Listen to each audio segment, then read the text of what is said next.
So greetings, what's going on? It's Mike's and Gracie from LiveMyAssOff.com, and we just got done with the Golden Dome Cabaret show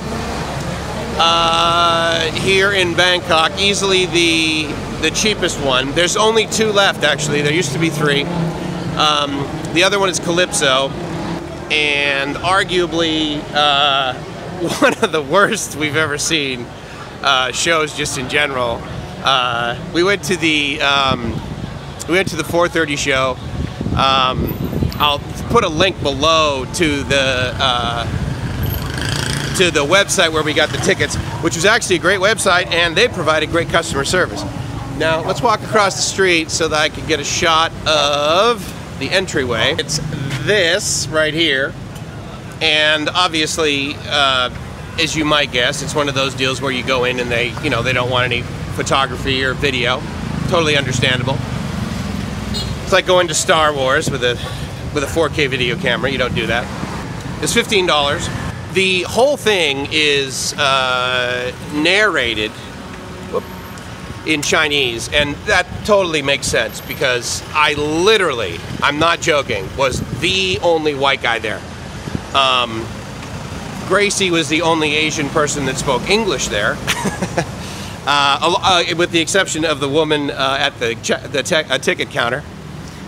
She was actually very nice. I'm here to report to you that if you are like me, I don't believe you will find it entertaining. And the reason I say that is because if you are Chinese, you may in fact find it entertaining. The first 15 minutes is a woman at the front of the stage narrating in Chinese, and then there is a table up there, and then there is an old man with a giant brush, and he is painting what is, Mandarin, right, with Chinese characters. What we would refer to incorrectly is calligraphy, that's not accurate, but the point is that he was writing in Chinese characters on this piece of like fabric that was basically the size of like a twin bed sheet, right? But it was like a scroll, and it was whatever. So the characters were like literally probably 1.5 feet high, and there was 4 of them up there, and then there was a whole bunch of other Chinese symbols at the bottom.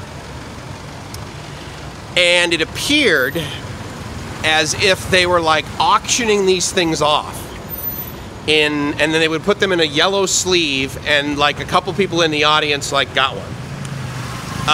While the old man was like drawing these things on stage, I believe what she did is she said, hey, can I get some volunteers?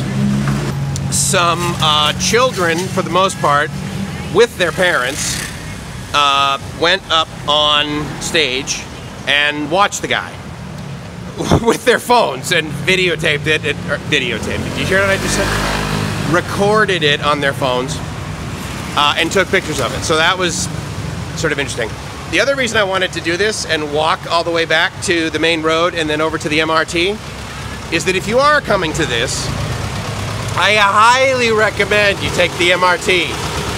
There is no benefit to taking a Grab, unless, of course, it is 140 degrees or 125 degrees or something like that in Bangkok at the time that you're going to that thing. But anyway, there were 2 songs basically in English. The rest were, I believe, in Chinese. I think there were 2 in Thai. And what I'm used to with these cabaret shows, that for the most part are performed, the majority of the performers are ladyboys, with a bunch of other male dancers, but not a bunch, like let's say 30% male dancers.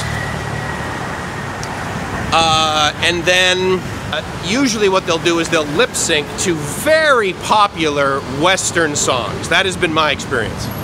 They can't even like do the lip sync good. No, I know. And then so the first woman, Ladyboy, who came out, her lip syncing skills were okay for about the first 2 minutes, and then she started slipping up, and you could tell. And also the Chinese with the but lip syncing. Yeah. But after a while, man, their lip syncing skills were really bad. I would say the male dancers, honestly, it looked like every single one of them just wanted to go home and take a nap. They seemed disappointed. They were not energetic at all. The choreography was not together. It was Even completely. the Ladyboys, the backup The dancers, lady, they're not yeah, smiling. yes, the backup. That's totally accurate. So the backup dancers, like unless they were the one right in the middle of the stage, like the one with the spotlight on them, they were disappointed.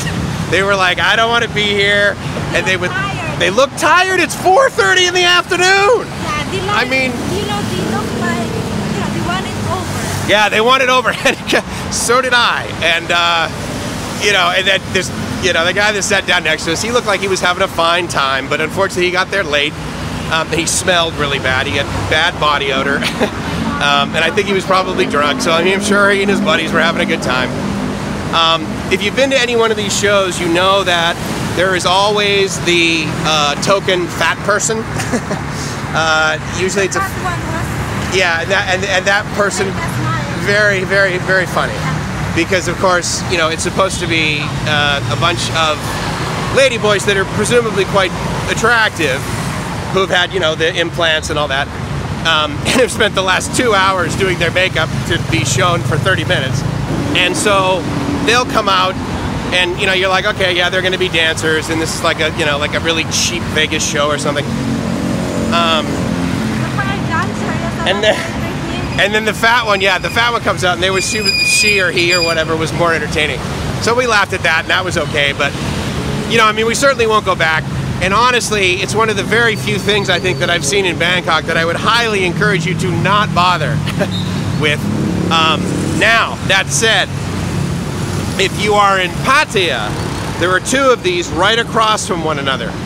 One of them is called Alcazar, the other one is called Tiffany. Tiffany Show is also where they have the International Queen competition every year. So basically the Miss Universe pageant for, I want to say ladyboys, but that's probably incorrect. If I'm doing that wrong, for the sake of argument, transgenders. Let me just say that. I don't want to misspeak, but regardless, I think you know what I'm trying to get across. And so that occurs at the Tiffany Show on 2nd Road in Pattaya. And those dancers are phenomenal. I think the tickets are like 1,000 baht, maybe 1,200. These tickets were 450 baht, so whatever. And as you can see, we're walking on the main road back to, well, you can't see that we're going, but we're going back to the MRT. We'll take that back to BTS and then back home, so that'll be easy. But, I mean, you know, it was fun, right? Because Gracie and I got to hang out. You know, but other than that, it was ridiculous. It was a really bad performance. And I'm sorry to say that the performers just, they just don't want to be there, you know? So, anyway, so sadly, 2 thumbs down from me and Gracie from livemyassoff.com, because if you are not living the dream, then you've been elsewhere. If you're having a good time, then you have not bothered to go to Golden Dome. So anyway, but Gracie's heading home in about a week, and then she'll be back in about a month, and then from there we will definitely head down to Pattaya to go to either Tiffany Show or Alcazar to check that out, because those are significantly awesome. Additionally, where she used to work for years in Boracay, they have Amazing Show. Amazing Show is also one of these shows, and it's also in Cebu, and it's quite good. Well, it's better than this. It's not like Tiffany or Alcazar, but anyway. So that's my review. So it's Mike's and Gracie. Wait, will you pay attention to food instead of the camera, instead of the mighty camera? Our viewers?